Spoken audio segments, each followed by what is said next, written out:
Jadi perbandingan itu proses membandingkan nilai atau besaran dari dua hal atau lebih yang sejenis dan dinyatakan dalam bentuk paling kecil atau paling sederhana. Misalkan kita sedang membandingkan besaran berkenaan dengan berat, maka nanti berat dibandingkan dengan berat. Misalkan besarannya volume, maka nanti volume dibanding volume. Misalkan besarannya misalkan harga, ya harga buku misalkan, nanti dibandingkan sama harga buku. Misalkan berkenaan dengan cacah orang, ya nanti orang dibandingkan dengan orang. Oke, tentu nanti penyajiannya dalam bentuk paling kecil atau paling sederhana, ya. Perbandingan bisa disajikan dalam bentuk A dibanding B, atau bisa juga dalam bentuk A per B, ya. Jadi sekali lagi, nanti perbandingan bisa disajikan dalam bentuk A dibanding B atau A per B. Sebagai contoh misalkan, umur ibu adalah 35 tahun dan umur ayah adalah 40 tahun. Berapakah perbandingan umur ibu dan ayah? Jadi kalau kita pahami perbandingan ini, kita akan membandingkan besaran atau nilai, yaitu berkenaan dengan umur. Jadi kita akan membandingkan nanti besarannya berupa umur. Berarti umur dibandingkan dengan umur. Umur siapa? Umur ibu dan umur ayah. Nah nanti bentuk perbandingannya disajikan dalam A dibanding B, ya, atau A per B. Kita pilih nanti A banding B, ya. Jadi umur ibu dibanding dengan umur ayah. Nah, tentu dari data diberikan bahwa umur ibu adalah 35 dibanding dengan umur ayah adalah 40. Jadi kalau dibandingkan umur ibu dan umur ayah 35 banding 40. Tapi karena di sini diminta adalah dalam bentuk paling kecil atau paling sederhana, maka kita sederhanakan bentuk 35 banding 40. Tentu untuk bisa mendapatkan bentuk paling sederhana, maka bisa kita bagi 35 dan 40 keduanya dengan apa? Ya, faktor persekutuan terbesar, ya. Kalau kita kesulitan, ya mungkin kita bisa bagi dulu dengan faktor persekutuannya.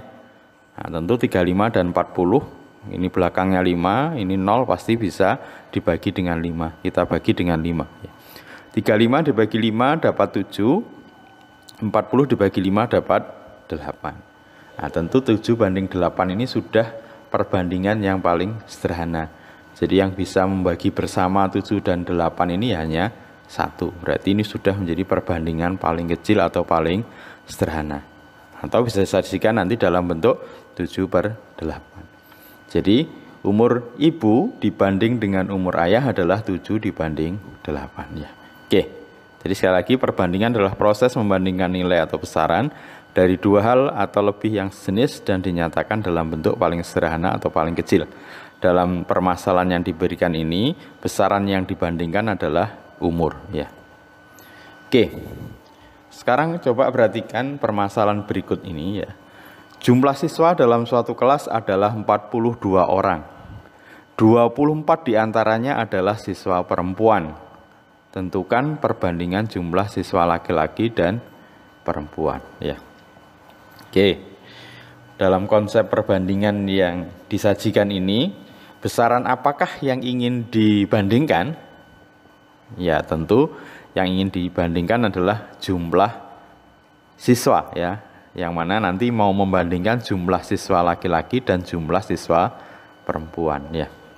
Karena di dalam kelas itu ada 42 orang, 24 diantaranya siswa perempuan, artinya di sini ada data yang itu sifatnya implisit. Implisit itu sebenarnya dia ada tapi tidak disajikan langsung, ya. Maka kita harus mencari terlebih dahulu.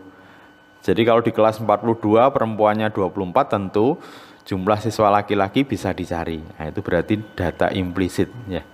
Sehingga nanti kalau kita hitung jumlah siswa laki-laki, tentunya jumlah siswa di dalam kelas dikurangi jumlah siswa perempuan, ya. Berarti 42 dikurangi 24. Ya, dapat 18, ya. Oke. Jumlah siswa laki-laki 18, jumlah siswa perempuan 24. Berarti berdasarkan konsep perbandingan nanti jumlah siswa laki-laki dibanding dengan jumlah siswa perempuan. Jumlah siswa laki-lakinya ada 18 dibanding jumlah siswa perempuannya ada 24 ya. Oke, karena ini belum perbandingan yang paling kecil atau paling sederhana, maka karena 18 dan 24 itu punya faktor yang sama, taruhlah 6 ya, maka kita bagi dengan 6. Jadi misalkan nanti kalau setelah dibagi masih bisa dibagi lagi ya, sampai dia tidak bisa dibagi lagi, maka itu adalah bentuk paling sederhana ya. Oke, 18 dibagi 6 tentunya dapat 3, 24 dibagi 6 tentunya dapat 4 ya. Oke, 3 dan 4 sudah tidak bisa dibagi lagi kecuali 1 ya. Maka itu sudah paling sederhana. Sehingga ini perbandingan dari jumlah siswa laki-laki dan perempuannya adalah 3 banding 4 ya. Oke, berikutnya perbandingannya yang diberikan ya. Perbandingan jumlah siswa di kelas yang berkacamata dan yang tidak berkacamata adalah 3 banding 7. Jika jumlah siswa berkacamata adalah 12 orang, tentukan banyaknya siswa yang tidak berkacamata.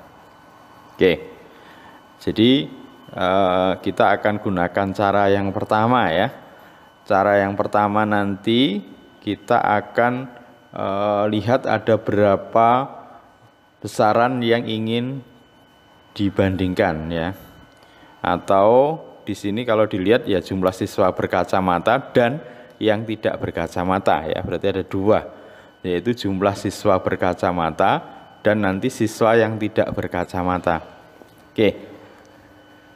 Di sini diberikan bahwa perbandingannya siswa berkacamata dan yang tidak berkacamata. Yang berkacamata disebutkan dahulu, berarti dia perbandingannya 3, yang tidak berkacamata berikutnya 7. Berarti nanti dari sini kita buat semacam tabel seperti ini ya. Ini siswa berkacamata, siswa tidak berkacamata. Ini perbandingannya 3 banding 7. Jadi perbandingan siswa berkacamata dan siswa tidak berkacamata 3 banding 7. Berikutnya di baris yang kedua setelah perbandingan jumlah ya. Di sini diberikan jika jumlah siswa berkacamata adalah 12. Nah, ini berarti siswa berkacamata berarti ada di sini. Jumlahnya adalah 12 ya. Ada 12 orang. Nah, pertanyaannya adalah berapakah tentukan banyak siswa yang tidak berkacamata. Nah, ini jumlah siswa tidak berkacamata ada di sini ya. Karena belum diketahui misalkan X ya. Nah, sekarang berarti kita mencari berapa nilai X. Coba kita berlogika ya.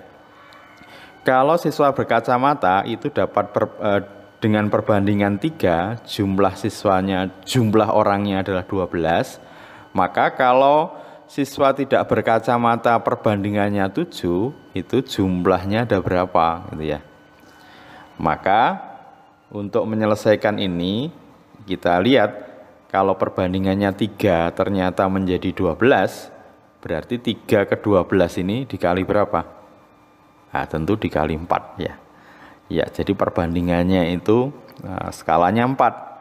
Sehingga nanti 7 perbandingannya siswa tidak berkacamata 7, jumlah siswanya berapa? Ya berarti nanti juga harus dikalikan dengan 4 ya.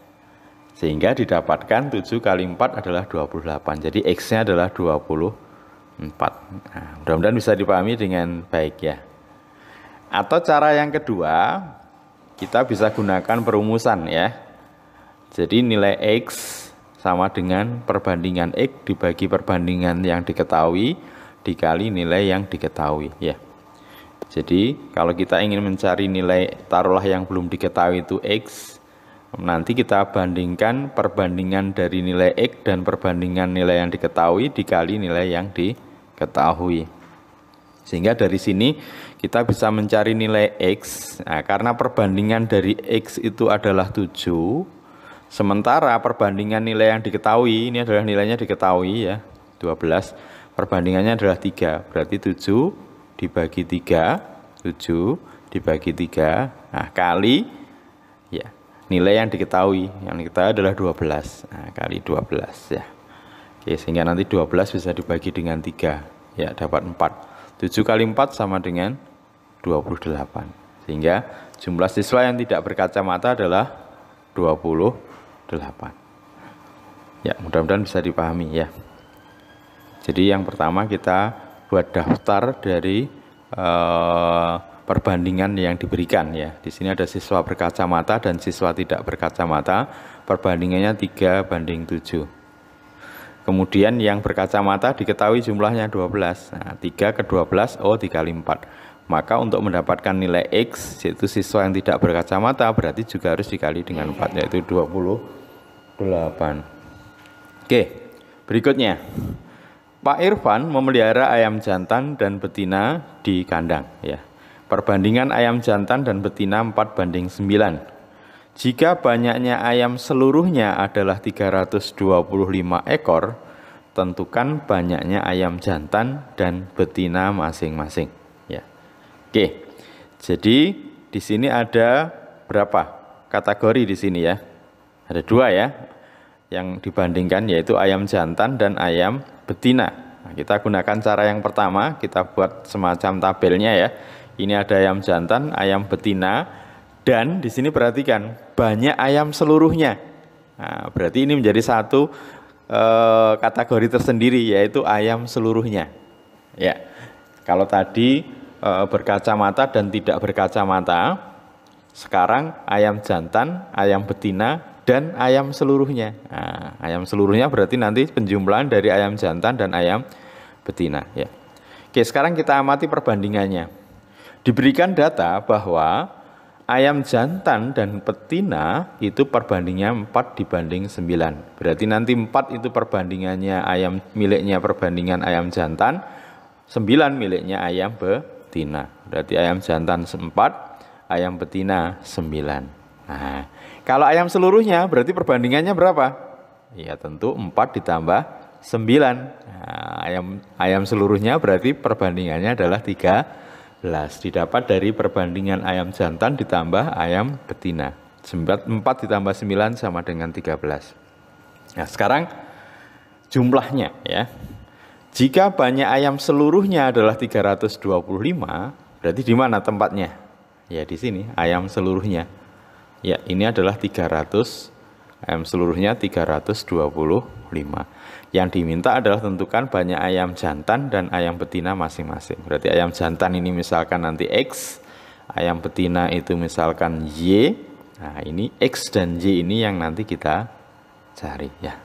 Oke, tentu dengan cara yang sama pada sebelumnya.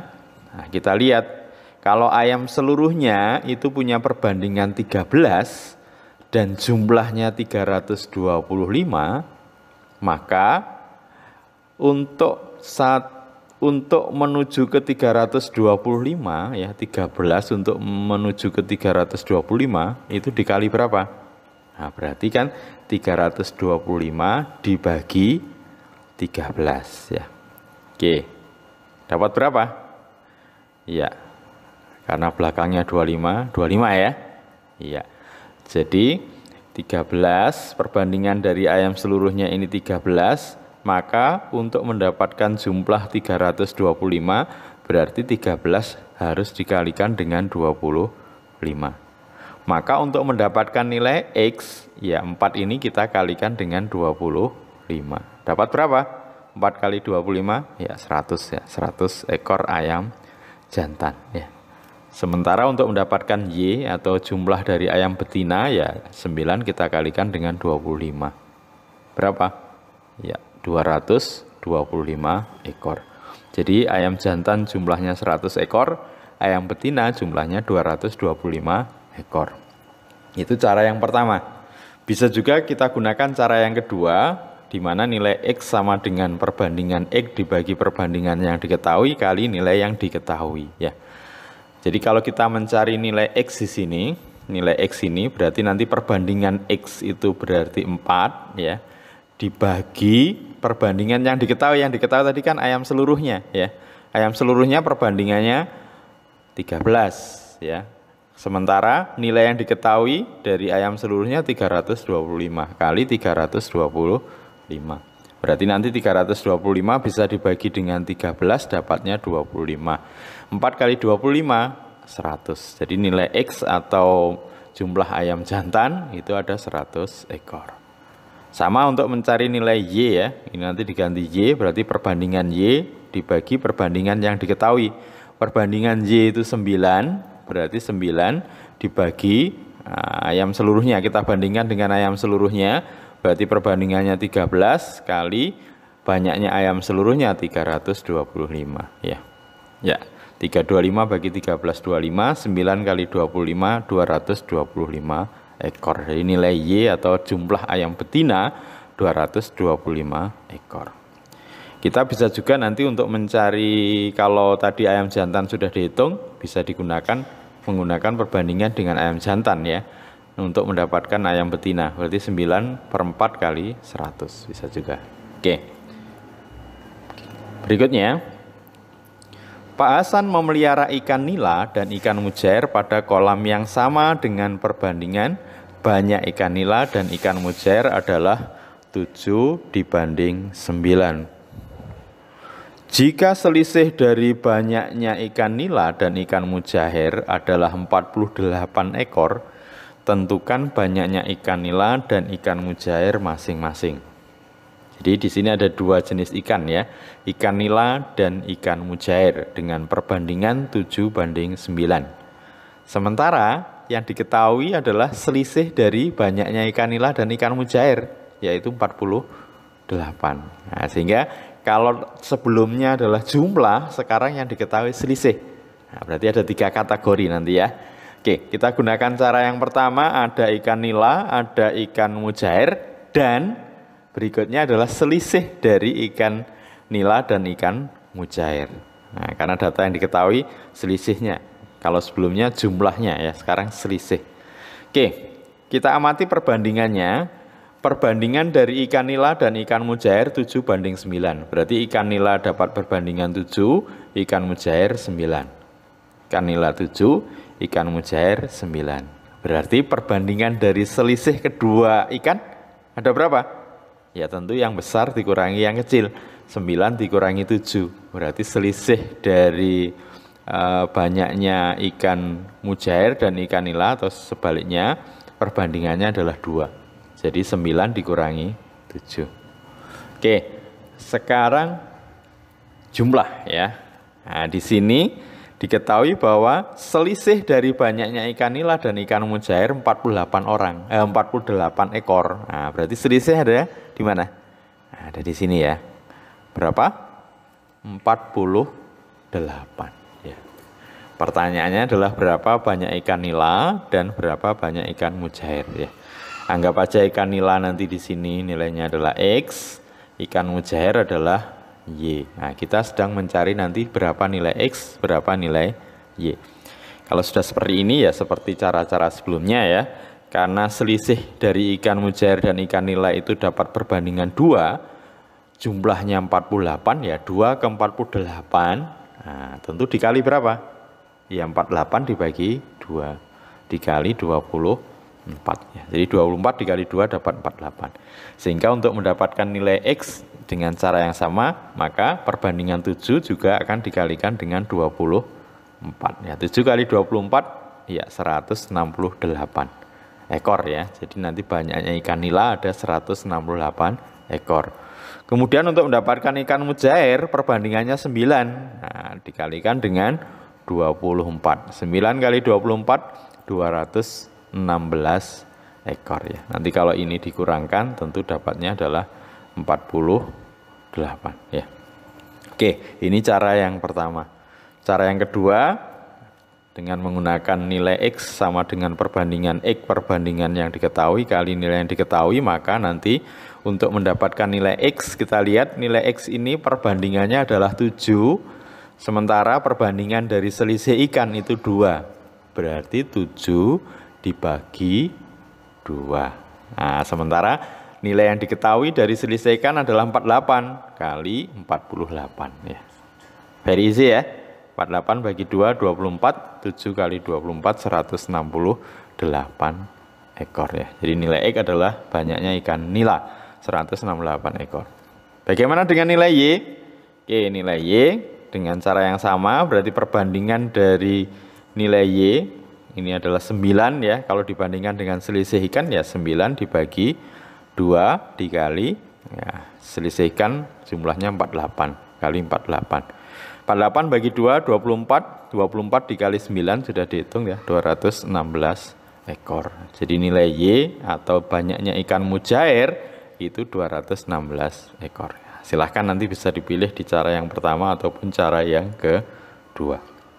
Oke, berikutnya kalau ada 3 jenis perbandingan di sini ya. Bu Rima akan menjual beras dengan mencampur beras jenis A, B, dan C dengan perbandingan 3 banding 4 banding 7. Jika banyaknya beras campuran yang dihasilkan adalah sebanyak 7 kuintal, 1 kuintal sama dengan 100 kg, tentukan banyak masing-masing beras jenis A, B, dan C yang diperlukan ya. Oke, berarti di sini ada beras, ya cara yang pertama ya, ada beras jenis A, beras jenis B, beras jenis C, dan tentunya karena di sini yang diketahui beras campuran. Nah, beras campuran berarti yang keempat beras campuran. Oke, jadi kategorinya beras jenis A, jenis B, jenis C, dan beras campuran ya. Oke, perbandingannya diberikan beras jenis A dibanding jenis B dibanding jenis C 3 banding 4 banding 7. Berarti 3 nanti perbandingannya beras jenis A, 4 jenis B, dan 7 jenis C ya. 3 beras A 3, beras B 4, beras C 7. Berarti kalau beras campuran 3 ditambah 4 ditambah 7 berarti 14 ya. Oke. Jadi beras totalnya atau beras campurannya itu dapat perbandingan dari perbandingan A ditambah perbandingan B ditambah perbandingan C. 3 tambah 4 tambah 7, 14. Sekarang jumlah yang diketahui ya. Yang diketahui jumlahnya adalah banyak beras campuran itu ada 7 kuintal. Nah, 1 kuintal 100, berarti kalau 7 kuintal berapa kilogram? Ya 7 dikali 100, 700 ya. Beras campurannya di sini didapat 700 ya. Ya 700 kilogram. Nah, untuk mendapatkan beras banyaknya masing-masing, berarti misalkan beras A itu X, beras B Y, beras C Z, maka dengan cara yang sama kita bisa perhatikan di beras campuran yang perbandingannya 14. Nah, 14 menjadi 700, ya tentu dikali berapa? Ya 700 bagi 14 ya, dikali 50 ya. Sehingga nanti untuk mendapatkan nilai X, ya 3 harus dikalikan dengan 50. Nah, perbandingannya 3 dikali 50, X-nya adalah 150 kg ya. Kemudian beras B juga dikali 50, 4 dikali 50, maka beras jenis B nanti dapatnya 200 kg yang diperlukan ya. Sementara beras jenis C 7 dikali 50, ya 350 kg. Atau bisa gunakan cara yang kedua ya, berarti nanti nilai X berarti perbandingan X dibagi perbandingan campuran ya, 3/14 kali 700 ya. Ya 700 bagi 14 50, 50 kali 3 150. Nilai Y berarti nanti perbandingan dari Y itu 4/14 dikali 700. 700 bagi 14 50, 50 kali 4 200 kg ya. Sementara untuk nilai Z perbandingan dari Z itu 7/14 kali 700 ya. 50 kali 7 350 kg ya. Mudah-mudahan bisa dipahami dengan baik dan mudah-mudahan bisa paham betul konsepnya ya. Oke, kita lanjutkan nanti pada perbandingan bagian yang kedua yang akan menyajikan berkenaan dengan perbandingan senilai.